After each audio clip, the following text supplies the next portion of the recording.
মহিলাদের হজের গুরুত্ব কেমন? মহিলাদের হজের গুরুত্ব অনেক বেশি। নবী করিম সাল্লাল্লাহু আলাইহি ওয়াসাল্লাম তিনি একবার মেয়েদের প্রশ্নের সম্মুখীন হলেন। মহিলারা তাকে জিজ্ঞেস করে যে, হে রাসূল, আমরা জিহাদের ময়দানে যেতে চাই, আমরা শাহাদাত বরণ করতে চাই। নবী করিম সাল্লাল্লাহু আলাইহি ওয়াসাল্লাম বলেন, তোমাদের জিহাদ হলো তোমাদের কাবা ঘরের হজ করা। অতএব কাবা ঘরের হজ এটি অবশ্যই মহিলাদের জীবনে অত্যন্ত গুরুত্ব বয়ে নিয়ে আসে এবং নবী করিম সাল্লাল্লাহু আলাইহি ওয়াসাল্লামের বাণী থেকে তার গুরুত্ব প্রমাণিত হয়। মাহরাম কারা হতে পারে, অর্থাৎ হজের সফরে কারা কারা মাহরাম? একজন নারী কার কার সাথে হজ করতে পারেন, এ বিষয়টি অবশ্যই আমাদের খুব জানা দরকার, একটি গুরুত্বপূর্ণ বিষয়। এখানে আমাদের জানতে হবে যে এখানে তিনটি পর্যায় আছে। একটি হচ্ছে রক্তের সম্পর্ক বা বংশের কারণে, আরেকটা হচ্ছে যে বৈবাহিক সম্পর্কের কারণে, আরেকটা হচ্ছে যে আমাদের মধ্য থেকে দুধ সম্পর্ক যদি থাকে, দুধ পানের সম্পর্ক, তাহলে সেক্ষেত্রে আপনার মাহরাম হওয়ার এক বিধান আছে। তো রক্তের সম্পর্কে যারা মাহরাম হতে পারেন, একজন নারী যার সাথে হজ করতে যেতে পারেন, তাদের মধ্যে হলেন পিতা, পুত্র, আপন ভাই, সৎ ভাই, দাদা, নানা, আপন দাদা, আপন চাচা, মামা, ছেলে বা নাতি ইত্যাদি। এরা হচ্ছে রক্তের সম্পর্ক, রক্তের সম্পর্কীয় আত্মীয়। এদের মাধ্যমে একজন নারী অবশ্যই তাদেরকে মাহরাম বানিয়ে হজে যেতে পারে। আর বৈবাহিক সম্পর্কের কারণে একজন নারী যেতে পারে যদি তার সাথে স্বামী থাকে, অথবা শ্বশুর থাকে, অথবা যদি জামাতা থাকে। আর দুধ সম্পর্কের কারণে, যেমন দুধ ভাই এবং দুধ ছেলে যদি হয়, তাহলে তারা মাহরাম হবেন, মাহরাম হতে পারবেন। একজন নারীর জন্য এই জন্য মাহরাম পুরুষ হলেন 14 জন। আর বাবার সমপর্যায়ের যারা, তারা 4 জন, যেমন বাবা, চাচা, মামা, শ্বশুর। আর ভাইয়ের সমপর্যায়ের আরও 5 জন, তারা হলেন সহোদর ভাই, নিজ দাদা, নিজ নানা, নিজ নাতি এবং দুধ ভাই। আর ছেলে সমপর্যায়ের আরও 5 জন, তারা হলেন ছেলে, ভাইয়ের ছেলে, বোনের ছেলে, মেয়ের জামাই, দুধ ছেলে ইত্যাদি। একজন নারী, একজন বোন যদি হজে যেতে চান, তাহলে অন্তত পক্ষে তার এই মাহরামগুলো ঠিক করে নিতে হবে। মাহরামের কি কি শর্ত?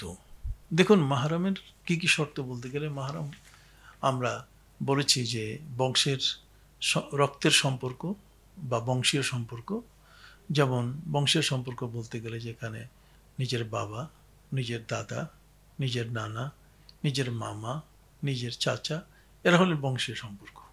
আর বৈবাহিক সম্পর্কের ক্ষেত্রে সেখানে হলো যেমন স্বামী, শ্বশুর বা জামাই। আর ঠিক অনুরূপভাবে দুধের সম্পর্ক, যেটা যে দুধ পান করার কারণে যে সম্পর্কটা সৃষ্টি হয়েছে, দুধ ভাই বা দুধ ছেলে, যদি এই ধরনের কেউ হয়, তাহলে তার সাথে একজন মহিলা যেতে পারবেন। এটি হলো মূলত মাহরাম হওয়ার জন্য শর্ত। নারী, কোনো মহিলা যদি হজে যেতে চান, তাহলে অবশ্যই তাকে শর্ত পালন করতে হবে।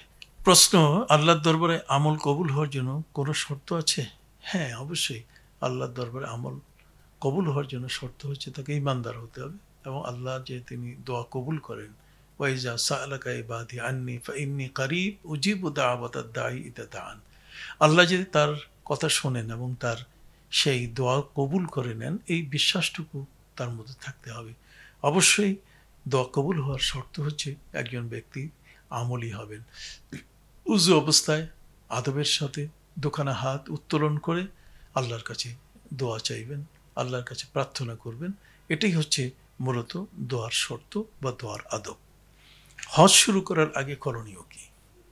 দেখুন, হজ শুরু করার আগে করণীয়, এই বিষয়টি একটি ব্যাপক। সেটা হচ্ছে যে তিনি তার ঘর থেকে যখন যাচ্ছেন, তার বাড়ি থেকে, তখন তাকে নির্ধারণ করতে হবে যে তিনি কোন প্রকারের হজ করছেন, যে তিনি তামাত্তু, কেরান না ইফরাদ হজ। যদি তামাত্তু করে থাকেন, তাহলে তাকে প্রথমে ওমরার নিয়ত করতে হবে। তারপর ওমরা থেকে কাবা ঘরে সে তওয়াফ শেষ করে, সাফা মারওয়ার সাই শেষ করে, চুল মুন্ডন করে বা চুল কেটে হালাল হয়ে যাবেন। এই একটা ব্যাপার। আর আরেকটা ব্যাপার যেটা, সেটা হলো যদি এরপরে যে হজটা থাকবে, সেটা তিনি 7ই জিলহজের পরে, অর্থাৎ 8ই জিলহজ সকালবেলা তিনি পবিত্র হজের নিয়ত করে মিনাতে চলে যাবেন। ঠিক অনুরূপভাবে কোনো একজন ব্যক্তি যদি কেরান আদায়কারী হয়, তাহলে তার জন্য উচিত হজ তামাত্তু হোক, কেরান হোক আর ইফরাদ হোক, মিকাতের আগেই কিন্তু তাকে চূড়ান্ত করে নিতে হবে যে তিনি কোন প্রকারের হজটা করছেন। অতএব তামাত্তুকারী তিনি মিকাতের আগে ওমরার নামে এহরাম করবেন, আর ওমরা আদায়ের জন্য এহরাম বাঁধবেন। আর কেরান আদায়কারী ব্যক্তি, কেরান হজকারী ব্যক্তি, তিনি কেরান হজের জন্য মিকাতের পূর্বে ওমরা এবং হজের একসাথে নিয়ত করবেন। আর ইফরাত আদায়কারী ব্যক্তি তিনি পবিত্র মিকাতের আগে পবিত্র শুধু হজের জন্যই নিয়ত করবেন। একজন হজ আদায়কারী ব্যক্তির যে করণীয় বিষয় সেটা হলো যে তিনি এহরামের পোশাক, সেলাইবিহীন পোশাক তিনি পরবেন, এবং পাশাপাশি তিনি এই দুনিয়া বিমুখ হয়ে তিনি আল্লাহর নিদর্শনগুলো দেখার জন্য যাচ্ছেন। ওমা ইউআজ্জিম শাআইর আল্লাহ ফাইন্নাহা মিন তাকওয়াল কুলুব। যত বেশি তিনি পারবেন তত বেশি তিনি তালবিয়া পাঠ করবেন, লাব্বাইক আল্লাহুম্মা লাব্বাইক, এবং পেয়ারা নবী রাসূল করিম সাল্লাল্লাহু আলাইহি ওয়াসাল্লামের উপরে তিনি অধিক পরিমাণে দরুদ ও সালাম তিনি পেশ করতে করতে পবিত্র মক্কা নগরীতে পৌঁছবেন।